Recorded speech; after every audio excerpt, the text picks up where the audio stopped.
So many foreheads to dent, so little time.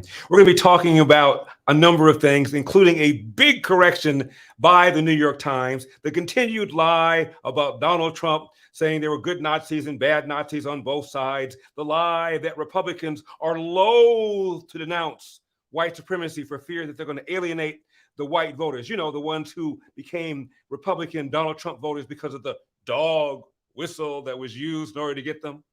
But I want to start with this.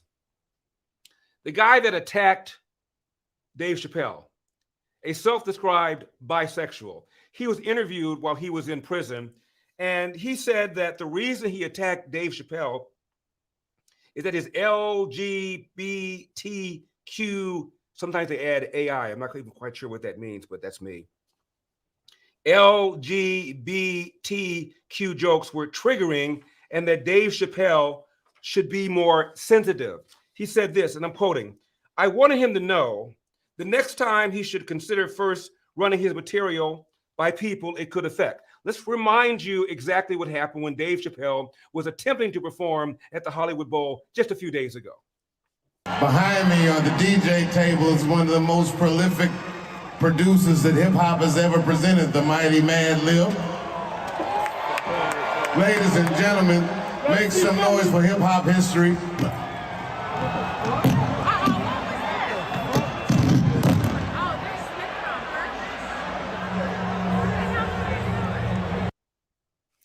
Now, they couldn't blame that on Will Smith. Apparently, Will Smith did have an alibi for where he was at the time.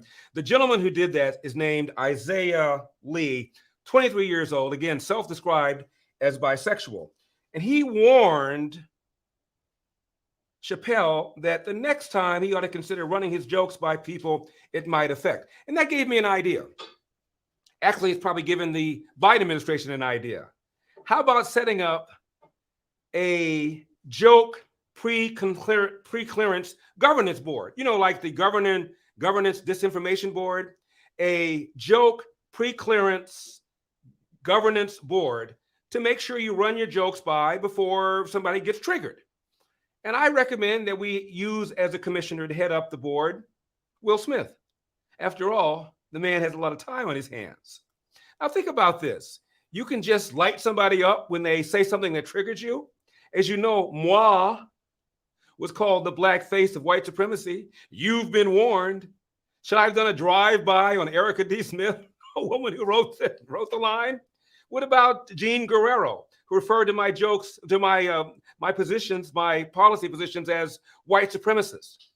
Should I have burned a cross on her house? After all, she triggered me.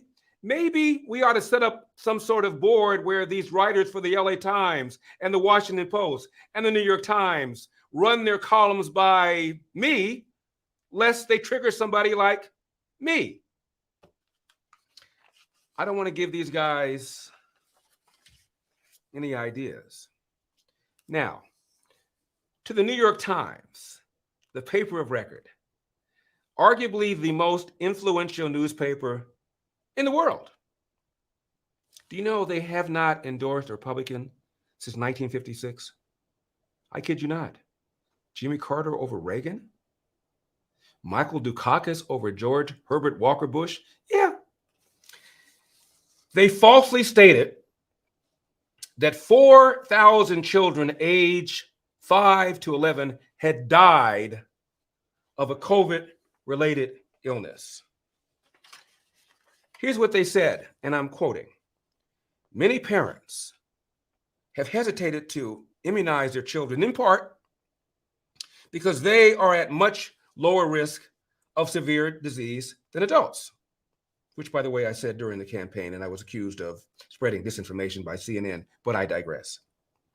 But record numbers of children were hospitalized during the Omicron surge this winter. Nearly 4,000 children aged 5 to 6 have died from a COVID-related condition called multi-system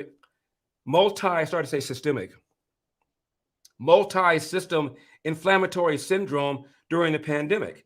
And some studies find that even children who have a mild illness may experience symptoms for months.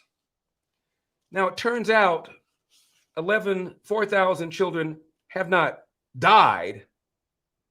They've been hospitalized, but they didn't die. Where else have I heard such misinformation being spread from very reputable sources? Oh, yeah, I remember now. Severely ill on ventilators. We have over 100,000 children, which we've never had before, in serious condition, and many on ventilators.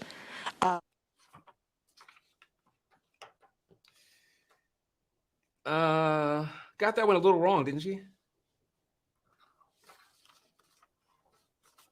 Yikes. Now, can we turn to the LA Times? I read the LA Times, or at least I skim it every morning, so you don't have to. And here is this piece.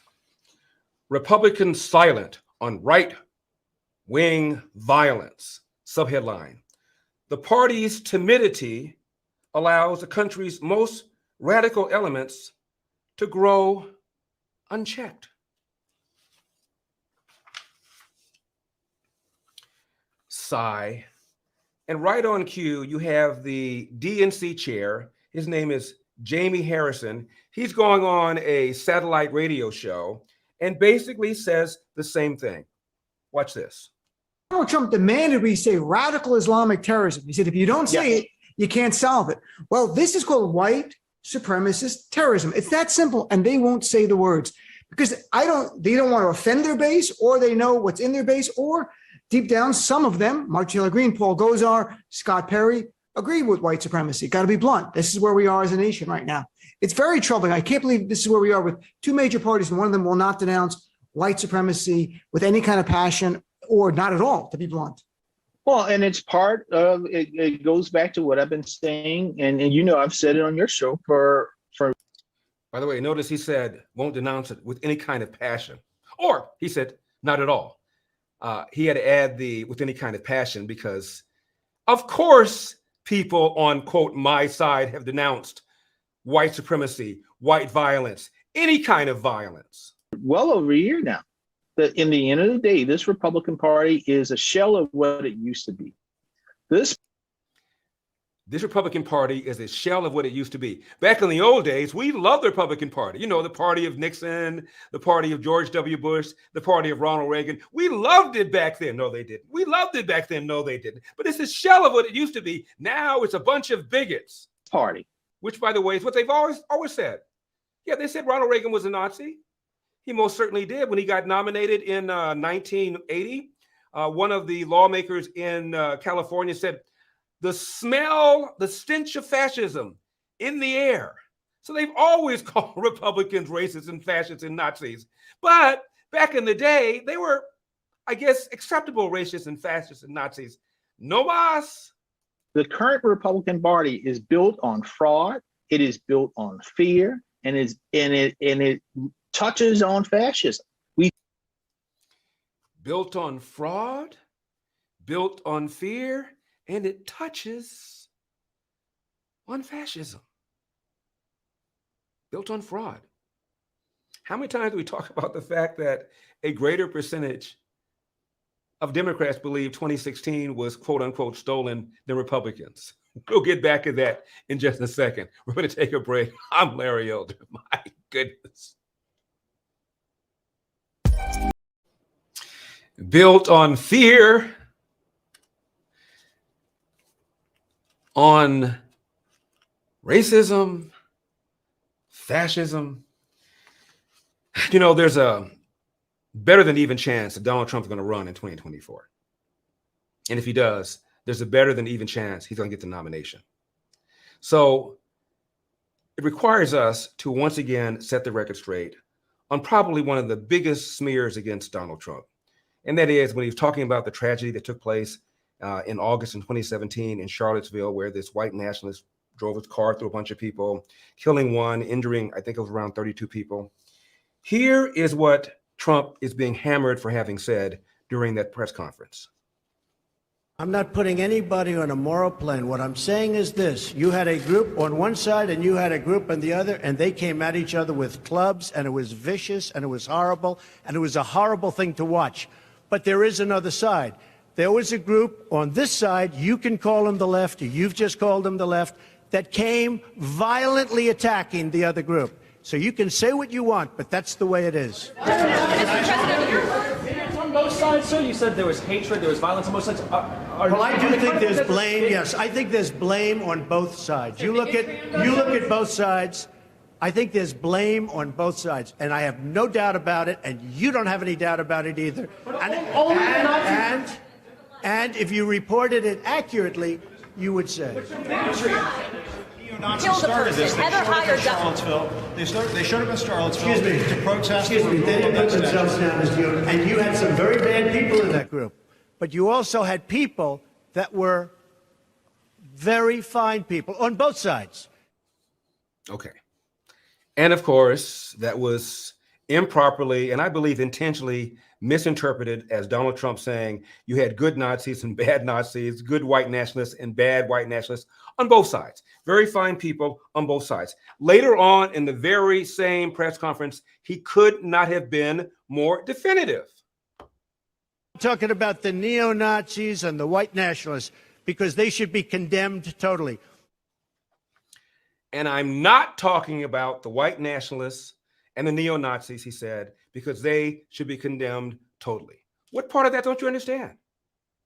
Now, 3 years later, CNN's daily host, Jake Tapper, tweeted the following. Watch this.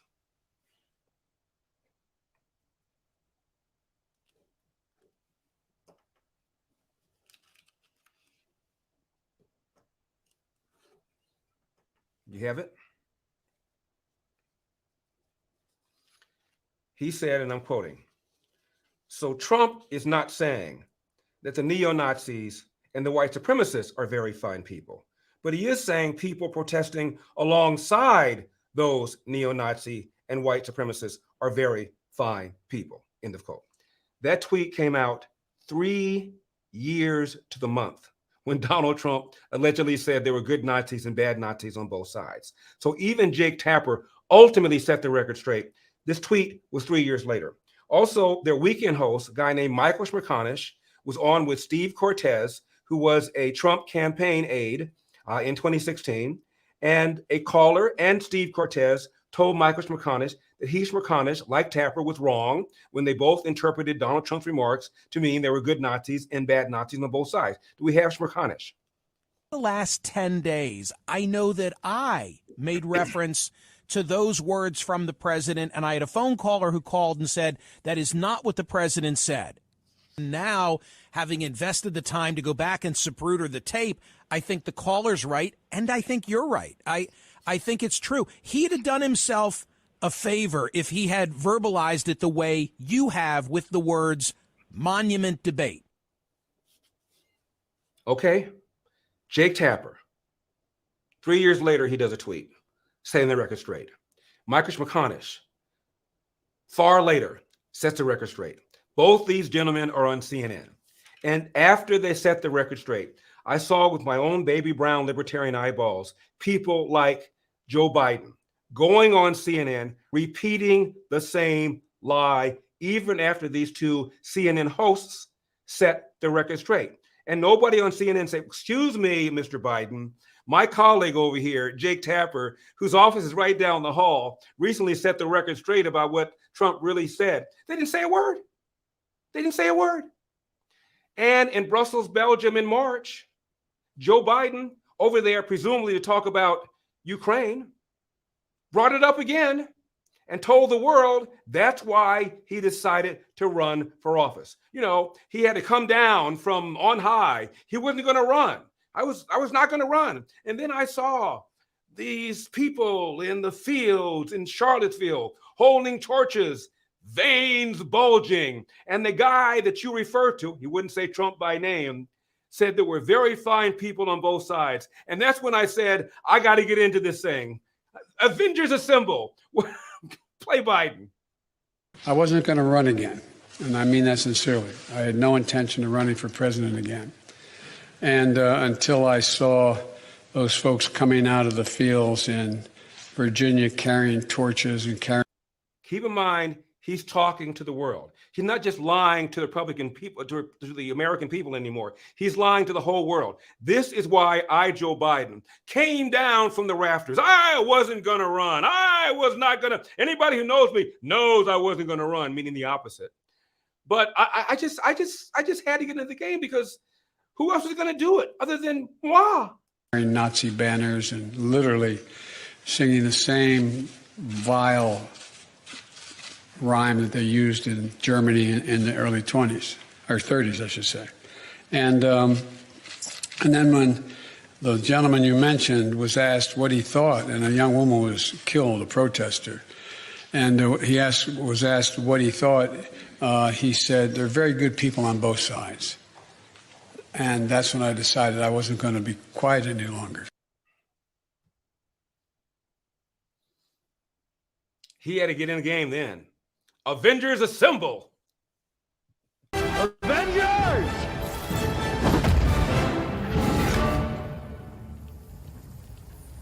Assemble. You see, Joe Biden had to rescue America. Joe Biden had to come down from Delaware. Joe Biden had to strap on the cape, put on the uniform, button up, get into the game, because the gentleman you mentioned, whose name I can't even say, he's so disgusting. The gentleman you mentioned said there were very fine people on both sides. Now we're going to continue the live coverage of this show on Epoch, EPOCH TV. So go over there right now, because we get restricted on YouTube. We get banned. We get shadow banned. We get suppressed. We get depressed. We get repressed. And in order for us to Avengers assemble, we need to go over to Epoch TV. So go over there right now. We'll be right back. People have been asking me, what have you been doing with your life since the election? Well, truth is, I've been enjoying life, riding my bike around town. Oh, they're not wearing a mask. I've taken up a little bit of fishing as well. Elder kills innocent fish. And I've been posting on social media.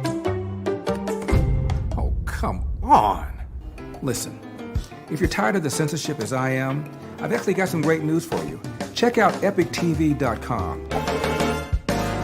It's a brand new censorship-free video platform where you'll find not only my show, but other deep documentaries, great content, and honest movies that bring you the news without all the spin and the false narratives. So, check out EpochTV.com. I'll see you there. Elder wastes